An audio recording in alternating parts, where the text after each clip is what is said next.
នៅពេលដែលពួកគេកាត់ដើមឈើពិសេសនេះពួកគេនឹងប្រើប្រាស់វាសម្រាប់អ្វីមួយដ៏អស្ចារ្យដែលមិនអាចធ្វើបានជាមួយឈើដទៃទៀតឡើយនេះគឺជាដើមត្នោតហើយដោយសារតែរចនាសម្ព័ន្ធប្លែករបស់ប្រជាជននៅកម្ពុជាបានរកឃើញការប្រើប្រាស់ដ៏សំខាន់មិនគួរឲ្យជឿមូលហេតុដែលពួកគេធ្វើបែបនេះអស់ជាង 1000 ឆ្នាំមកហើយគឺដោយសារតែវាមានប្រសិទ្ធភាពខ្លាំងណាស់នៅពេលដែលដើមត្រូវបានពួកបើកពួកគេចាប់ដើមឆ្លាក់ប្រហោងនៅខាងក្នុង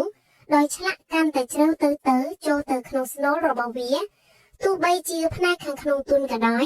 ក៏ការងារនេះអាចចំណាយពេលច្រើនម៉ោងដែរនៅពេលដែលនៅសល់តែសម្បកខាងក្រៅពួកគេបានកោសសម្បកឈើចេញរហូតដល់វារលោងទាំងស្រុងដើម្បីធ្វើឲ្យទូកស្រាលជាងមុនដើម្បីធ្វើឲ្យវារឹងមាំនិងអាចប្រើប្រាស់បានច្រើនឆ្នាំពួកគេបានដុតផ្នែកខាងក្នុងល្មមដើម្បីធ្វើឲ្យជញ្ជាំងរឹងនេះអនុញ្ញាតឲ្យពួកគេអាចធ្វើដំណើរតាមផ្លូវទឹកបានដែលទាំងអស់នេះគឺកើតចេញពីដើមឈើតែមួយសូមអរគុណសម្រាប់ការទស្សនាចុច like និង share ដើម្បីទទួលបានវីដេអូជាច្រើនទៀត